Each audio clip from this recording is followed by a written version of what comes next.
Siamo con Renzo Mazzaro per parlare di un altro libro sulla corruzione in Veneto. Veneto anno zero, uscirà il 16 aprile.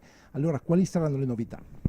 Le novità, in questo libro si parla degli ultimi 2 anni tremendi vissuti dal Veneto, in cui è successo di tutto e la classe dirigente e un po' anche l'opinione pubblica fa finta che non sia capitato niente. È successo di tutto perché una classe dirigente politica è stata decapitata e anche una classe imprenditoriale è stata mandata a casa oppure sbugiardata, diciamo. Mi riferisco allo scandalo Mose, ma non è soltanto questo quello di cui si parla nel libro, si fa in generale una carrellata sulla corruzione, sugli episodi di corruzione che sono capitati anche altrove, per esempio a Padova, a Verona, con interviste a molte persone nel tentativo di capire come siamo finiti in questa situazione e come e se è possibile venirne fuori.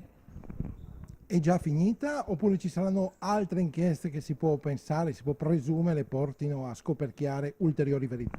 Questo è a saperlo. eh, Il fiuto giornalistico cosa dice? È da temere di sì. E queste inchieste potrebbero scoppiare anche a breve? Cioè, diciamo la verità su queste inchieste.